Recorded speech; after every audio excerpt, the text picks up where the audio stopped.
important element to prove in establishing defamation is that the words referred to the claimant. It is only the person that the words refer to that can sue. So, in this case, or in defamation actions, it's important that the claimant shows that not only were the words defamatory, but then they also referred to him.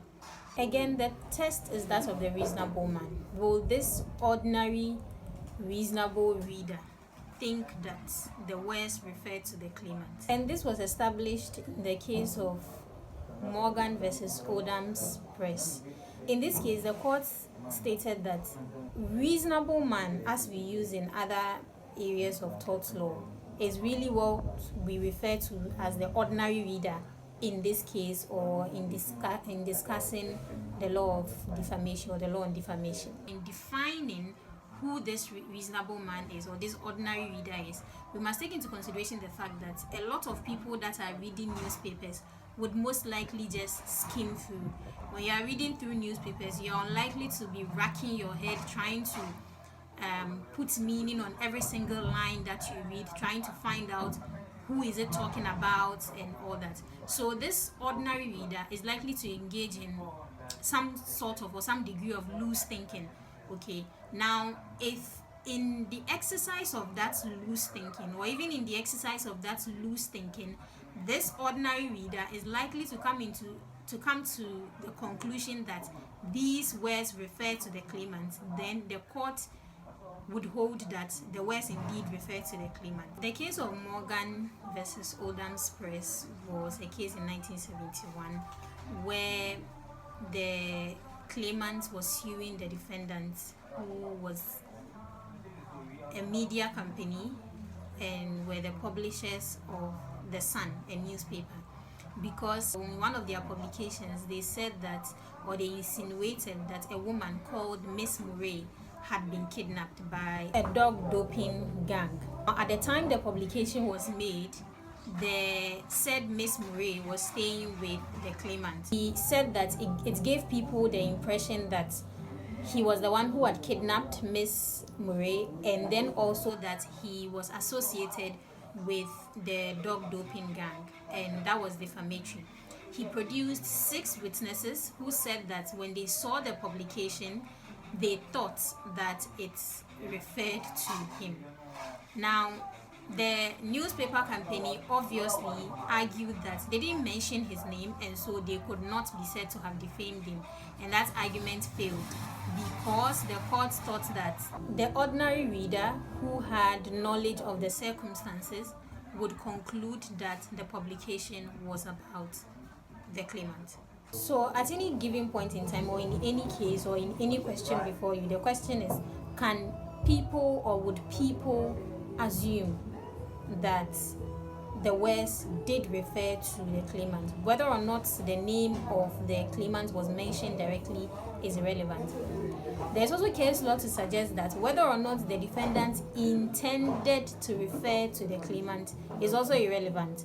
And you can see the case of Halton versus Jones, and also the case of Newstead versus London Express Newspapers Limited. Now, in this case, the defendant newspaper company published that a man by name Harold Newstead had been convicted of bigamy. So the expression was, Harold Newstead, a 30-year-old Camberwell man, had been convicted of bigamy.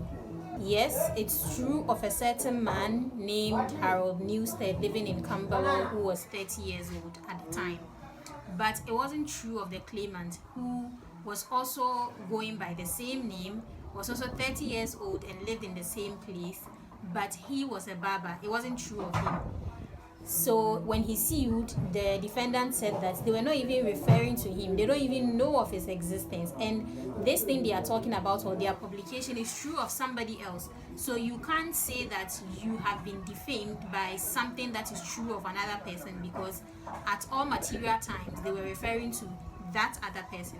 But that argument didn't succeed, or it didn't find favor with the court, because the court said that it is very possible for you to defame one person even though you didn't know of the person, or you intended to refer to another person, because at all material times the question is, are the words defamatory, and will the ordinary reader think that these words refer to the claimant?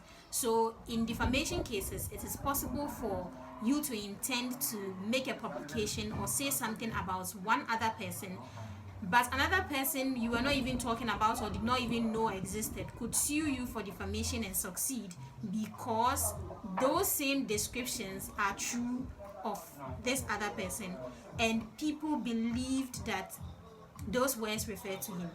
The third and final requirement to establish a case of defamation is that the defamatory words must have been published. And publication in this case, as was established in the case of Pullman versus Walter Hill and Co., is simply that it was said to the hearing or in the presence of one other person apart from the claimant. So whatever it is that was what was said was heard by another person, at least one other person apart from the claimant, and that will satisfy the requirement of publication. Now, especially when it relates to media houses, if a defamatory word is said, for example, by politician A to politician B at a public place, and because these are people who are known, a media house decides to report those words that have been said by this politician to the other politician, should the media house also be guilty of defamation? Because in that case, they would have said defamatory words referring to politician B in this case, and it has been published, because when the media house reports, it is going to several people as well. It's going to be heard by several people as well. Should the media house equally be liable? The case of Truth versus Holloway established one way to look at this issue, which is that every new publication was a new defamation. So in this case, the media house that reported the defamatory words would equally be liable. Or the new publisher of defamatory words is as liable as the person who said those defamatory words. And it is not a defense to say that you were only repeating what has been said. But then there is a contrary, or should I say a more expansive view in Slipper versus BBC.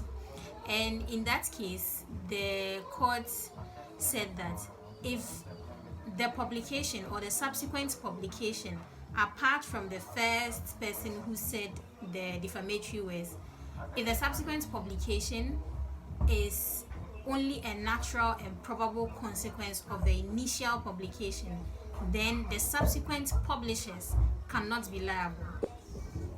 If it was only natural, or if it was only consequential that such words would be reproduced and republished in various places or through various media, then it is only the original publisher who will be liable and the subsequent publishers will not be liable. So the person who first said the defamatory words, who first published it, would be the one to be liable and not the subsequent publishers. There is an addition to this rule established in the case of McManus versus Beckham, and that case establishes that if the initial publisher was aware that by virtue of whatever reason, including his status in society or her status in society, the defamatory words he or she said would be republished several times, then the subsequent publishers cannot be said to be liable for defamation.